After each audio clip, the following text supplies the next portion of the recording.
Hi, I'm John deSteiguer. I'm the president of Oklahoma Christian University. I'm sitting in the Gaylord Room in the Gaylord University Center, and I've got one of my favorite guests of all time here. We have Donald Miller, best-selling author, man after God's own heart. He has just spoken in Hardeman Auditorium to 1,000 plus in the audience. Don, thanks very much for being here. My pleasure. We're thrilled about that. What a great talk you just gave us. Well, thanks. Okay, so I've got a couple of questions I want to ask you. There are other questions that are going to be coming in that I'll be sharing with you, questions coming in from our students and from others. I've loved several of your books, but I want you to talk about your bike ride across the United States.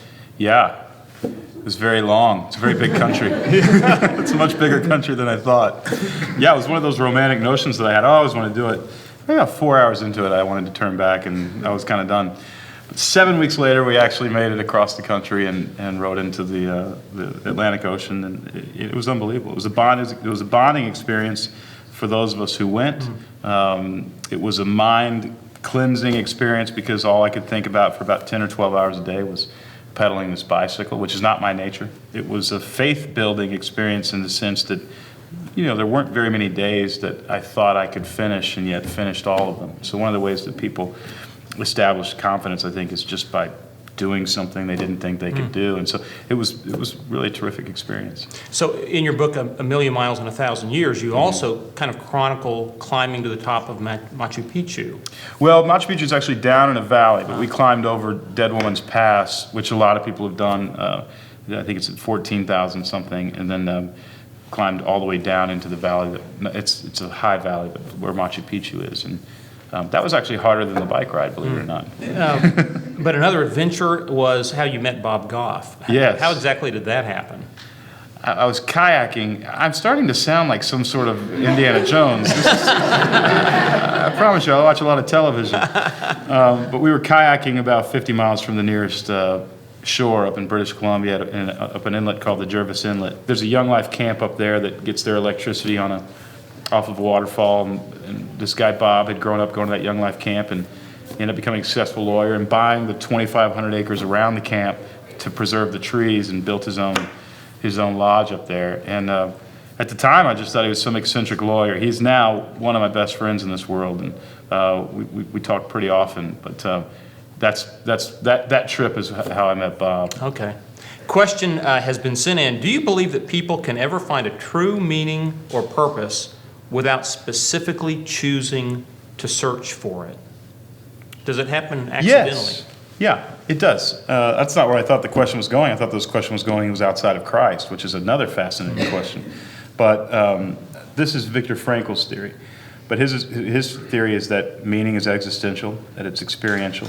And when you have a project that demands your time and demands you and a community of people who love you unconditionally and a redemptive perspective on some of the painful things that have happened to you, you experience a deep sense of meaning. That he issued it as a prescription to suicidal patients. So let's say you find yourself here at Oklahoma Christian and you're really loving this club that you join that's building this thing, and you found this great small group and everybody really loves you and you can be yourself around them, and there's some counselors here on campus that really help you redeem some hard stuff that happened. You would experience meaning whether you intentionally tried to live that way or not, according to Viktor Frankl. So sure, you can stumble into it, but why stumble into it when you can just do it? When you can, in about a year, you can figure that stuff out and live that way. Very good. Well, I want to go to that question that you thought that I was going to, but actually wasn't. What about can someone find that purpose and that meaning outside of a life with Christ? I think so, John. But here's what I mean by that. I think we want to remove positive experiences from people who don't have Jesus, because we want to sort of prove his deity and the benefits of our knowing him here on earth. And I think in that instance we're lumping too much in. Well, one thing that we're saying when we say that is that Jesus doesn't let people experience a sense of meaning without him. Well, now you get into all sorts of territory. Does Jesus let people experience love without him? Yes. Does Jesus let people experience beauty when they watch a sunrise without him? Yes. Does he let people experience the love of music without him? Yes. The bonding of a romantic relationship with another person? Yes. So why not a deep experience of meaning? I think when we say that, we have not devalued Christ. We've elevated meaning.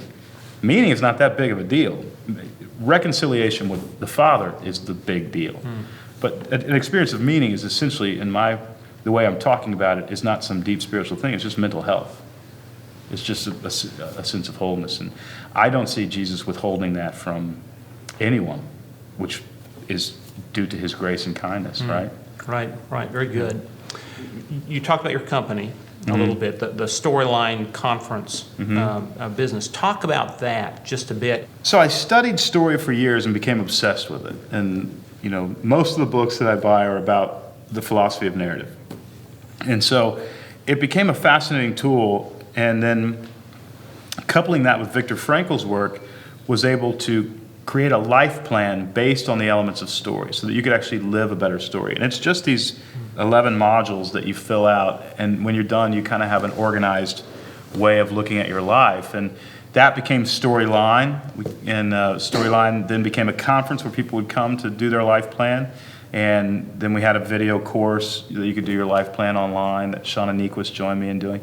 So that part of the company is Storyline. And then in order to grow that company, I developed a branding process also based on story. And that part of the company became Story Brand. So literally, I just spent 2 days with some of the world's leading Six Sigma consultants going through Story Brand in a small room outside of Austin, then got on a plane and go speak here about theology as a writer. But honestly, most of my business is fed not by this stuff. It's fed by helping big companies create their brand strategies. And I geek out on it. I mean, I just absolutely, anything I can do to talk about story, I'll do it. I just love it. So helping folks live a better story, helping businesses grow by creating a brand script is what we call it. I think you've said a really great story without any difficulty or heartache is not a great story. Right. It doesn't work. And I mean, what I mean by that is if you were to go to a movie or read a novel where the protagonist or hero didn't have to encounter conflict in order to get what they wanted, you'd get bored in the movie. You wouldn't understand it. It wouldn't resonate. And that is because life has conflict in it. And what's fascinating is theologically, there was conflict before the fall of man. There was pain before the fall of man. When you read through the scriptures, God is walking with Adam, and they are reconciled. There's no division between them. Man is not fallen, and yet Adam can't find a helpmate suitable, and he's lonely. That's a negative emotion. So this idea, this theological idea that God will fulfill you, that you will have no wanting if you have him, is biblically untrue. God fills the God part of you, and water fulfills the water part, and cheese enchiladas fulfills the cheese enchilada part, and I'm glad about that part. I am too. A spouse fulfills the spouse part, and so God, and so Adam had this loneliness, these negative emotions before the fall of man, which tells me that conflict is embedded in our stories pre-fall and post-fall, and so conflict is not something we should run from or not embrace or engage, because it deepens the sense of meaning in our stories. Wow. How about this question? You write and talk so much about relationships, but at a national level, we seem to be very, very polarized, so antagonistic to one another and others' beliefs. What should Christians be saying and modeling to our kids and in our communities to help heal our country? That's a fantastic question. And, it's only my opinion, but I think Christians should be modeling objectivity. And by objectivity, I mean they should be able to see things from multiple angles and realize that truth is not being represented in our media. Our media is a business, and CNN has to make money, so they have to put up commercials. And if they're going to sell those commercials, they need a lot of people watching. So what sells are polarized opinions. The demonizing somebody and the attack of them, and then on this side, the demonizing of the opposition and the attack on them. That's how you get television ratings.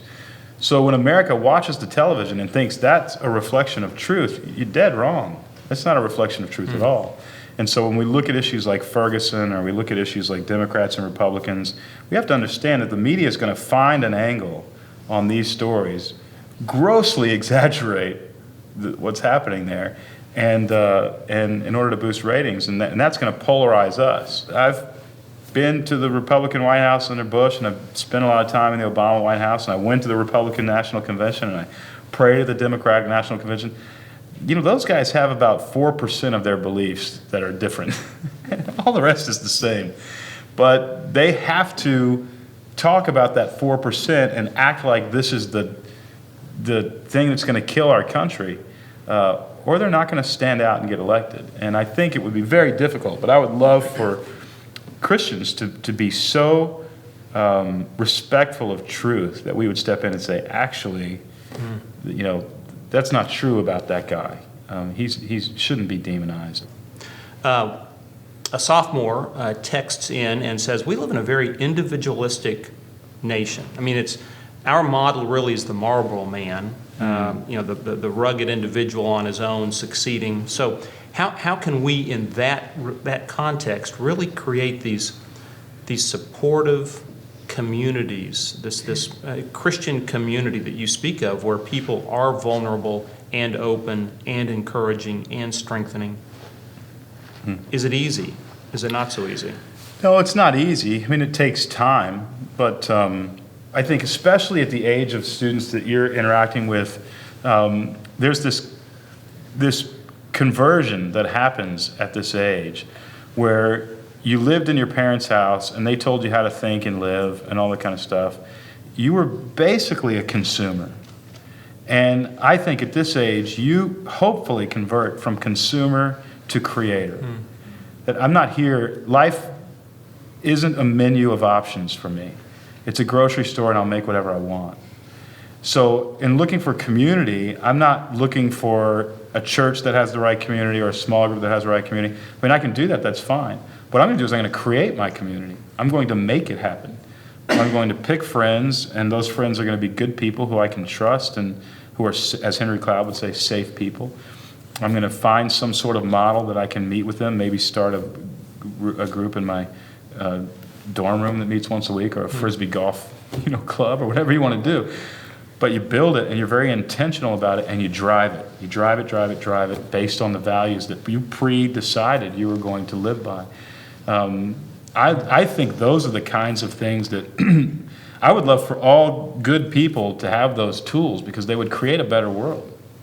And for Christians to be able to do that and create healthy communities inside and outside the church, I want us to all stop looking at life like a menu of options and look at life more as ingredients to make what we want. Would you come back to OC sometime, Yes. Don? You want to schedule it right now? Can we do that? No? Okay. Last thing, there's a group here in the room with us. There's folks that will be watching this on video. Any last words of wisdom or insights or encouragement that you would leave us with? Well, just this. People kind of know me as this lovable loser who gets his act together. Like, that's my shtick, right? That's every book I've ever written. The lovable loser gets his act together. The reality is, to finish a book and to promote it, these kinds of things, you have to be pretty disciplined, and you have to be pretty determined, and you have to have a good work ethic. And modern celebrities like Seth Rogen, who kind of played the deadbeat pothead in all his movies, are up at 5 a.m. working on scripts. Don't fall for it. You got to work, and you put all these strategies together. You work very hard, and here's my point. You're not going to do it without help from God. And it's amazing to me, every book I've ever written, John, I get into the middle of it, and I'm just neck deep in the trenches of it, and then I remember to pray. It's like, why didn't I do this from the beginning? Now I'm in over my head, and I'm just thinking I got to, give up on this book because I don't know if I can fix it. And I think, God, get me through this. And then God and I begin to kind of work on it together. When I asked Betsy to marry me, it was a really beautiful moment. And I was going to do it at the statue of Albert Einstein on the mall in D.C., just across the street from the main mall in D.C. There's a big, beautiful statue of Albert Einstein. It's Betsy's favorite statue. But I was torn because I was like, it's a minor statue. We could do this at the Kennedy Center. So I took her to the Kennedy Center, and we had dinner, and we're walking around, and she knows what's up. We're all dressed up, and I'm just going, but the Einstein statue feels right. I'm like, God, give me some help here. And she looks down at the statue. I think it's of Kennedy, but it's the same texture as the Einstein statue. And she says, that reminds me of my favorite statue in the city. And I'm like, thanks, God, we're going. So bring the limo back. We go over to the Einstein statue, and I'm like, this is going to be great. We get out of the limo, and I'm kind of helping Betsy get out, and I look over at the statue, and I've got two major problems. One, it's thick with tourists, just kids everywhere, and I'm going, this is not going to be good. Second problem, Betsy's in this beautiful dress, and there are sprinklers going over the sidewalks all the way to the statue. And I'm thinking, okay, I've worked really hard, and I've gotten this thing right, and I didn't think that at the time, but looking back, I realized I did my part. I did my work. And so, I'm helping Betsy kind of put her coat on or whatever we were doing, and I just said to myself, Jesus, you got to do the rest. I'm not kidding. Sprinklers die down immediately. Every tourist walks away. Just walks away with no explanation. We go over, I get on a knee, ask her to marry me, put the ring on her finger, and tourists come back. And I'm like, it was like Moses parting the Red Sea. And I'm thinking, God, I also want to be president. Let's just keep going, right to the White House. So I say that to say, even with our staff, every year we have this Christmas party. We're only about 3 years old.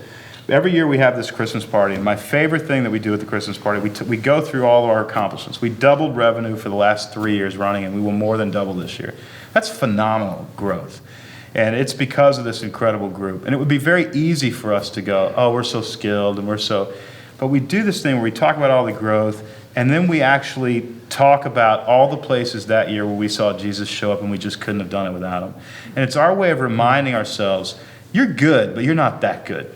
You know what I mean? We still need him to get this thing done. And I think the second we don't think we need him, then he's got to step in and kind of humble us because he's a good father. So involve him in whatever it is that you're trying to do. Wow. We need God, and he, Don Miller, is good. Let's give Don Miller a round of applause. Thank you. I do want you to come back. I love that. Yeah, we'll